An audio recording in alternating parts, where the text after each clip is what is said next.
James Dutton for Pro Boxing fans. Delighted to be joined here at the JD Next Gen show with Dean Whyte. Dean, how you doing? I'm good. Yourself? Very good, thank you. Jack Massey, Richard just taken on the British title. How did you see the fight? How did you enjoy it? You know, it was very cagey. I think Richard was holding a bit too much. I don't think he let his hands go enough. I don't want to be too critical because he got the job done. You know what I mean? It's an ugly win, and he managed to pull it off, and now he's British champion. But will the rest of the guys in the division be quaking in their boots? I don't think so. The likes of Lawrence Okoli, Chris Millen-Smith there. You got, I can't bloody remember his name now, the guy I was just chatting to. He's another way, he's calling out, Dion Juma. He's calling out everyone. I don't think those guys will be quaking in their boots. Richard's got a lot of power and a lot of potential, man, but I just think he needed to jab, a double jab right hand. He was right there for the 1-2 all night. And when he threw it, he hit him. Obviously, he's a good fighter. Massey he was a game opponent, but I just felt that Richard should have pressed a little bit more and let his hands go a little bit more. You know what I'm saying? That's what I think. Do you feel it was game plan from Richard in there tonight to potentially hold a bit more than you'd like to see?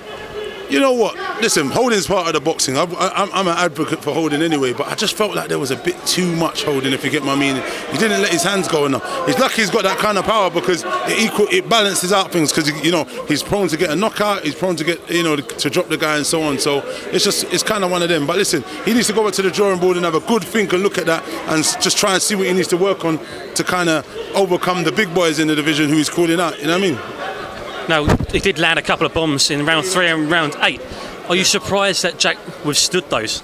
Yeah, I was quite surprised, to be honest. You know, he's got a decent chin. He took some big bombs. I'm not going to lie. Yeah, definitely right. I was surprised. Now looking down, further down the card, earlier on, Craig Richards and Jack Sugden, a draw. What do you make of that? Another fight. Yeah, again. Do you know, maybe it's like I'm being a moody Christmas party people or something. I don't know, but I just felt like the guys weren't letting their hands go. Even Craig, I think he won the fight, but he weren't doing enough. Too much single shots, too much overloading, too much big shots. I think there was 2s and 3s what he needed to pick in there, and he didn't pick them, and he would have got a better result. But don't take nothing away from Chad Sutton. He was tough as bloody old boots. He was busted up badly, and I definitely had him losing that fight easy. Now this is the last British show of the year. Tell me, what's your highlight of 2019? Do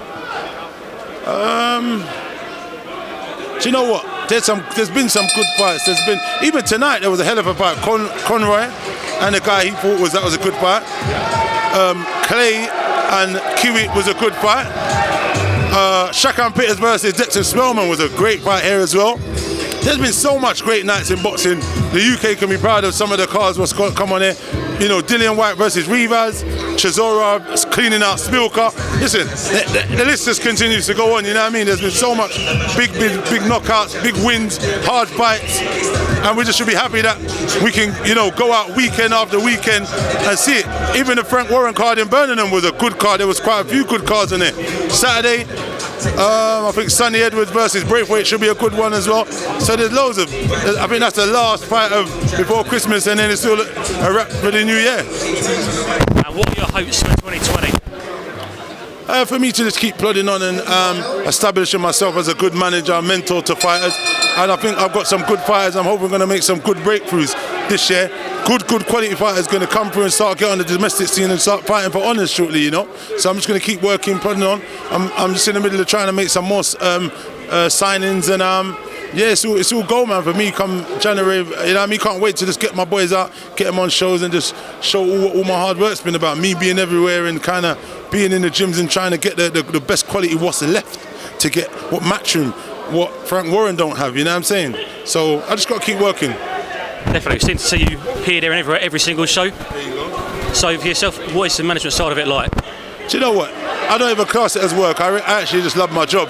So it's not really work for me. It's one of them ones where I love being at boxing. I love watching boxing shows. I love analysing stuff and giving my opinion. It's only an opinion. I might get it wrong sometimes. I might get it right. You know the one, just like Bunsey. Bunsey's actually got it wrong on 2 occasions, but he's still an analyst. You know, so he predicted who's the heavyweight? Jonathan Pilato was going to win. He lost. And before that, he predicted in the cruiserweight the other guy was going to win, and he lost. So it's just opinions in this game. And sometimes you're going to be right and sometimes you're going to be wrong. But listen, we just need to enjoy it and have our opinion and have a bit of banter with the British public. Have a little drink as well. Dean Whyte, thank you very much for your time. We've been Pro Boxing fans.